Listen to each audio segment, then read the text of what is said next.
Butler. I'm at Valparaiso University in Indiana, and I'm really excited to be here today to talk to you about one of my favorite demos. In this demo, I'm going to actually be using some people from the audience as stimuli. Now, as you can see from your handout, I sort of give everything away in the handout, but the students will not be aware, or some of you may learn about this, so they won't be aware what's coming up. And the effect is, one of the reasons it's cool is because it works whether or not you know about it.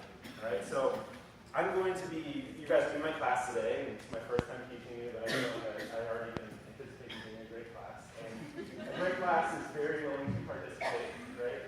So normally I would have 2 participants come up.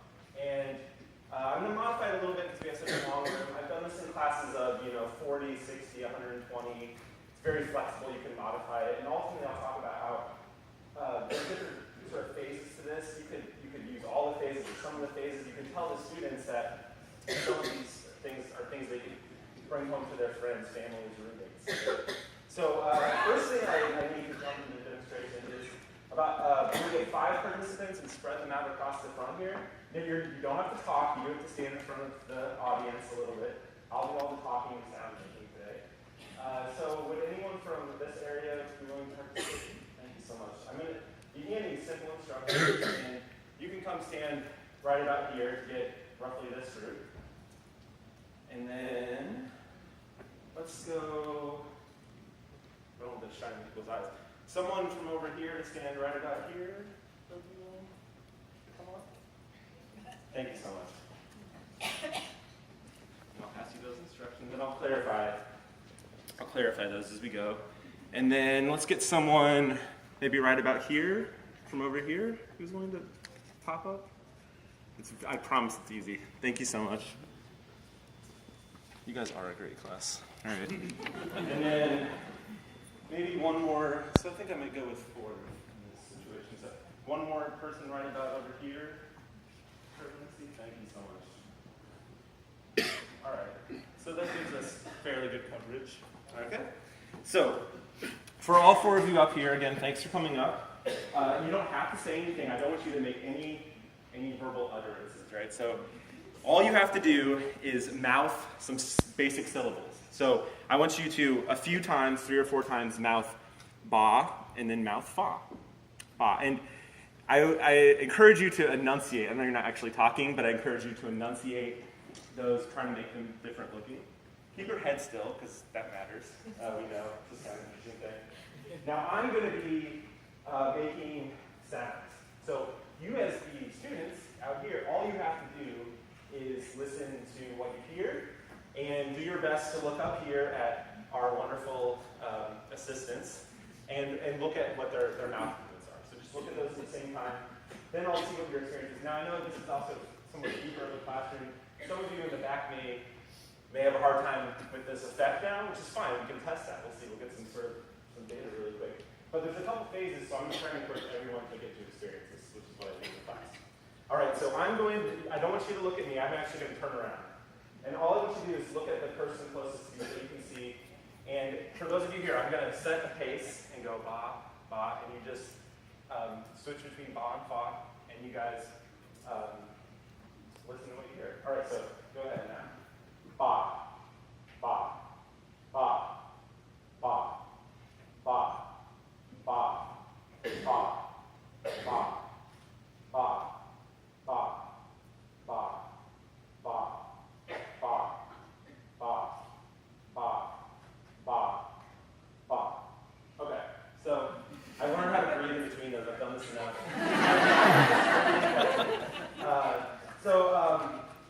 I want to see, first of all, raise your hand if you heard ba and fa or something close to that. Okay, so even far back there. We got the coverage over there is, but that's fine. Okay, so you heard ba and fa. Now, when I do this with a student making the sounds, I'll ask the student, what did you say that whole time? And he will say ba. He or she only ever said ba. I promise you I'm not lying, and I tell them I didn't pay the student off for promise extra credit, that I only ever said ba. Now, some of you may have heard of this effect, some of you may not have. You probably are, if you're still skeptical, let's try a slightly different version. So every other person here, I'm going to have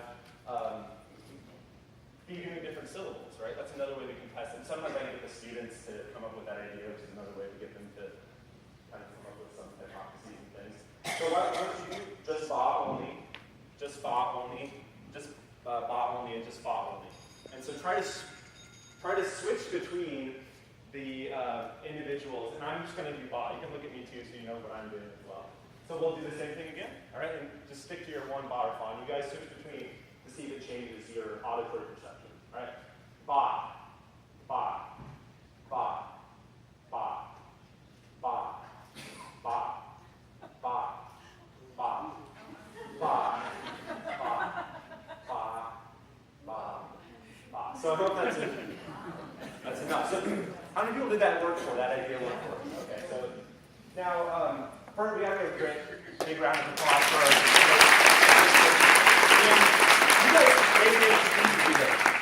you guys maybe didn't get to experience it. Maybe some people had a harder time seeing them. There's a third way to do this, and this is the way that's kind of like a street psychology, like street magic, street psychology way. You can take anywhere. You don't need technology. I'm not using slides. You can, of course, incorporate technology, and I like to, but I've just found that I really like when students get up and doing stuff, and they can take it out into the world. So for this time, look at the person next to you, all right, and stare deeply into their eyes. Maybe like you have 2 and 1. Just look at each other, and you guys can take turns doing the mouth movement. So switch between ba and fa. So maybe some of you didn't experience will have an easier time hearing this. And I will one more time before my voice goes or I pass out. I want to with my ba's again. So you can do that with each other. And then I'm going to pair you up a little bit to think about why this is happening. Okay? So I'll start doing my ba's as long as I can. And let me take a drink. And I will ba, and you guys can share it with each other. Ba, ba, ba, ba, ba, ba, ba. Ba, ba, ba, ba, ba, ba, ba, ba, ba,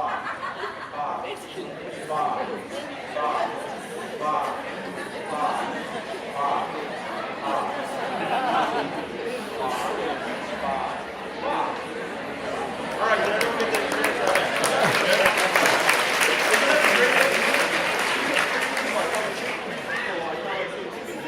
Or if you record your voice in your cell phone, you can do it.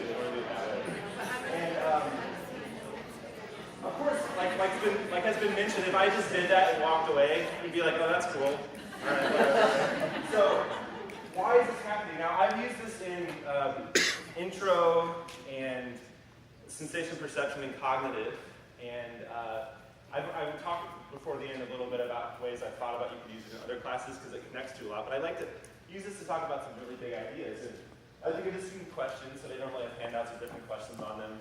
And this is, I think, a good opportunity to do it. At least here, a brief sort of think, pair, share thing. So maybe for the next minute and a half or so, I'll just have you guys think about why you think this is going on. You can do that on your own, or talk with people, or think about it on your own, and then talk to your neighbors, whatever you're comfortable with. So sort of in a bridge, think, pair, share. So I'll let you guys do that for a little bit. Talk about why you think it is. And there's questions on here, so you can start to use these questions to address that. And I'll bring up a few things that I like to mention, and I'll poll you guys on your answers. So go ahead and talk for about a minute and a half, and we'll go from there.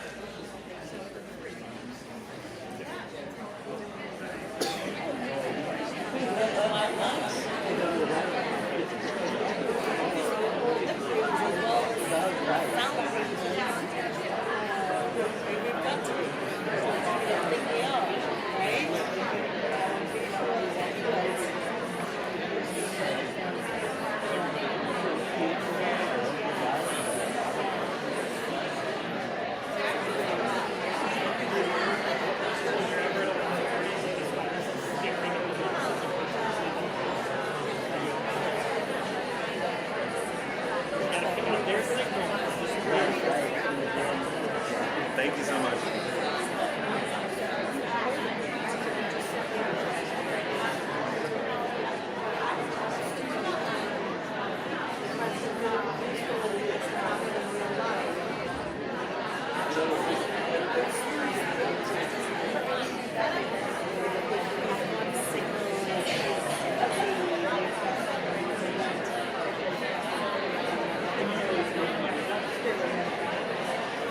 So